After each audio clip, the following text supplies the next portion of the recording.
你知唔知2026年美加墨世界盃 FIFA 預計收入會突破110億美金？但係根據足球經濟學嘅大數據顯示，對主辦國嚟講，呢場盛事最後竟然可能係蝕錢。今日我哋要拆解點解足球係一門全球最差嘅生意，但偏偏令全世界富豪瘋狂賭錢落海。香港人買樓買股票最驚變水魚，但原來歐洲頂級球會交學費交得仲金喎。點解買入啱啱踢完世界盃嘅球星通常係大災難？如果你想喺職場或者投資避開非理性盲點，你一定要聽下呢套足球版嘅魔球思維，教你用冷冰冰嘅數字戰勝熱騰騰嘅直覺。如果我話你聽，足球唔單止係一場運動，仲係一劑預防自殺嘅良藥，你又信唔信？研究發現，有國家隊參加世界盃嘅年份，當地自殺率竟然會顯著下降。點解足球可以救人一命？今日我哋結合2026年最新醫學研究，睇下足球點樣影響人類嘅腦部活躍度同幸福感。各位島民大家好，歡迎嚟到書中自有金銀島。今日我哋要一齊去挖掘嘅呢座金礦，係足球界公認嘅必讀神作《足球經濟學2026世界盃版 Soccernomics》。呢本書嘅兩位作者背景非常勁。Simon Kuper 係金融時報嘅頂尖專欄作家，而 Stefan Szymanski 係全球著名嘅運動經濟學家。佢哋兩個喺2007年土耳其伊斯坦堡嘅一間酒店入面相遇，喺酒吧一邊飲啤酒，一邊發現大家對足球有一種共同嘅偏見，就係足球場上無數嘅傳統教條，其實全部都係廢話。於是佢哋決定用經濟學嘅嚴謹去拷問數據，逼數據講出真相。為什麼值得讀？點解我哋依家要讀呢本書？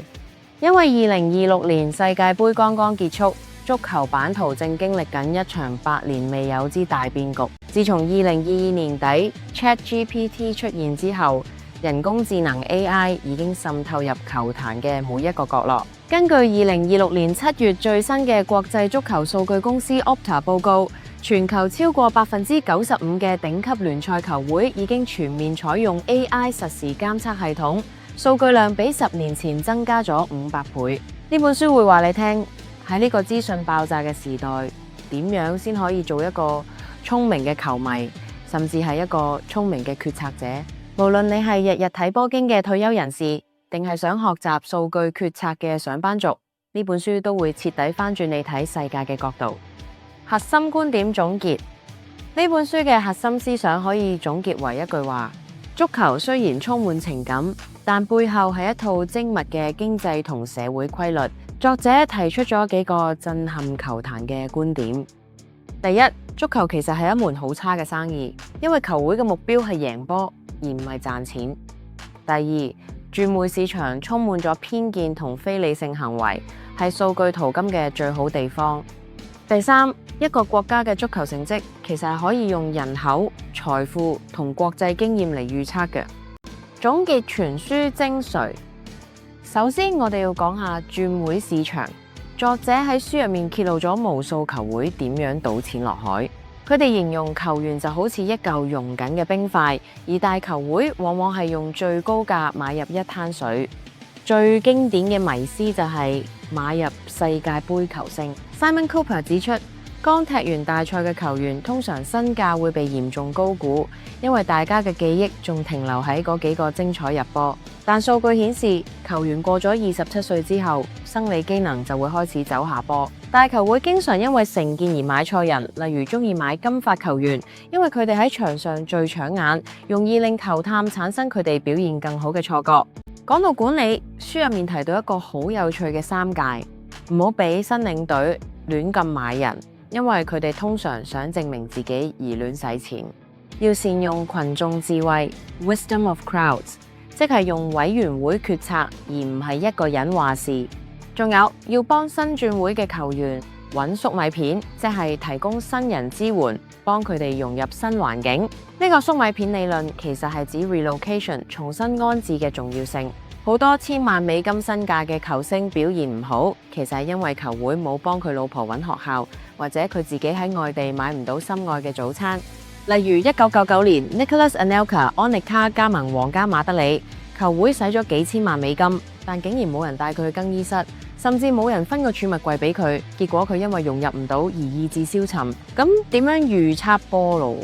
Stefan Szymanski 做咗大量研究，發現轉會費同排名嘅關係好弱，但係人工支出同排名嘅相關性竟然高達85%到92%。簡單嚟講，你想贏波唔係睇你肯花幾多錢買人，而係睇你肯出幾多人工留住好球員。再嚟，我哋睇下足球地理學，點解西歐足球咁勁？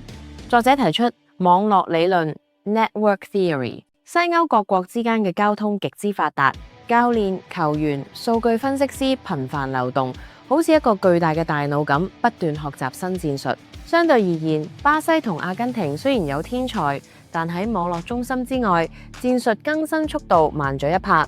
最後講下2026年嘅新篇章，美職聯 MLS 雖然估值驚人，但球員嘅實際市場價值仲係落後於歐洲二線聯賽，呢個就係所謂嘅估值泡沫。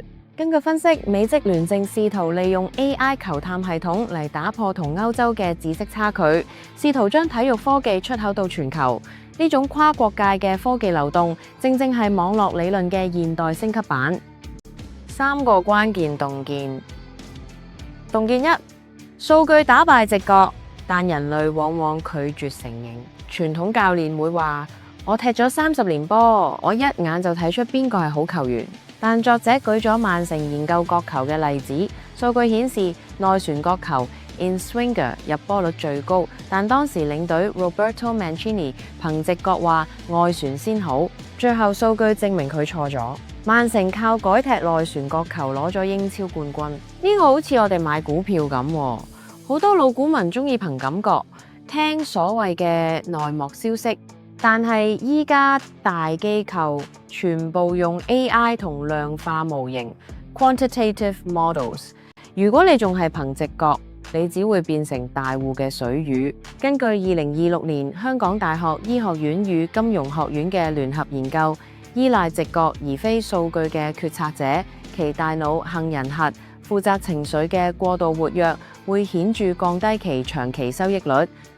洞見2：主辦大型賽事唔係為咗發財，係為咗幸福感。作者粉碎咗世界盃帶來經濟繁榮嘅假象，建設場館維護費通常遠超收入，但係數據發現，主辦國嘅人民幸福感會喺賽後顯著提升。根據南華早報2026年7月報導，香港政府喺啟德體育園正式啟用後，加大咗體育盛事化嘅投入。數據顯示，參與或觀看體育盛事令60歲以上長者嘅孤獨感下降咗18%，社會醫療開支亦隨之減少。體育其實係一種昂貴但極其有效嘅社會凝結劑。洞見3：足球可以預防自殺，呢個係書中最令人震驚嘅觀點。數據顯示，喺有重要足球賽事如世界盃、歐國盃嘅年份，參賽國家嘅自殺率平均會下降。因為足球提供咗一種社會凝聚力 （social cohesion）， 令原本孤獨嘅人覺得自己屬於一個大群體。根據2026年刺針公共衛生嘅最新源分析 （meta-analysis）， 大規模共同觀看體育賽事能誘發大腦分泌內源性阿片類物質 （endogenous opioids）， 其心理療效相當於中度嘅臨床干預。想象一下，一個退休之後冇朋友嘅老人家，因為睇波可以同鄰居喺茶餐廳傾足3粒鐘波經，呢種連結可能就係佢活落去嘅動力。優點與不足，呢本書做得最好嘅地方係將經濟學講得好生動，完全冇枯燥嘅公式，得啲好有趣嘅故仔。佢教識我哋，原來冷靜嘅數字比熱情嘅眼淚更能解釋呢個世界。但限制亦都明顯，作者有時太過依賴數據，可能會忽略咗足球場上嗰1%嘅靈光一閃。例如2022年阿根廷奪冠，美斯嘅領袖魅力同精神力量未必單純係經濟模型可以解釋。如果你係一個極度感性、討厭金錢、污染體育嘅純粹球迷，呢本書可能會睇到你火都嚟埋。如何應用在生活中？點樣將足球經濟學嘅智慧用喺我哋日常生活？上班族決策優化學習里昂球會嘅提前替換策略，喺你公司核心隊員未走之前就已經要穩定儲備，唔好等佢遞信嗰日先急急腳揾人。同時開會嘅時候要用群眾智慧去中和老細嘅個人偏見。投資者避開過熱資產，唔好追逐昨日之星。喺轉會市場，過咗27歲嘅球星，身價日價最高，但回報率最低。股票市場亦一樣。當全城都講緊某隻熱門股嘅時候，通常已經係融緊嘅冰塊。父母天賦觀察，唔好太早斷定仔女嘅天賦。書入面提到，好似 Manuel Neuer 咁嘅神級門將，14歲嘅時候都被人話太細粒，差啲俾人叮走。給予孩子更多10萬小時練習嘅空間，比早期嘅天賦論更重要。退休人士社交保險。協入個屬於你嘅主場，多啲參與社區運動連結，保持社交網絡。2026年嘅神經科學研究證明，與他人共同討論競技體育能夠顯著延緩認知障礙症嘅發生。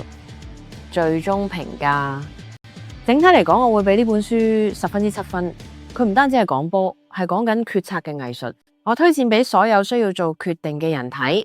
無論你係企業管理層、家庭主婦，定係正在面對人生轉折點嘅年輕人，喺2026年呢個資訊爆炸、真假難分嘅時代，讀呢本書可以幫你喺嘈雜嘅聲音入面揾到嗰個最核心嘅信號。足球係圓嘅，但係銀紙係長方形嘅；情感係熱嘅，但數據係冷嘅。唯有當你學會平衡呢兩者，你先可以真正喺人生嘅金銀島上揾到屬於你嘅財富。喺足球場上，進步通常發生喺數據開始挑戰直覺嘅嗰一刻。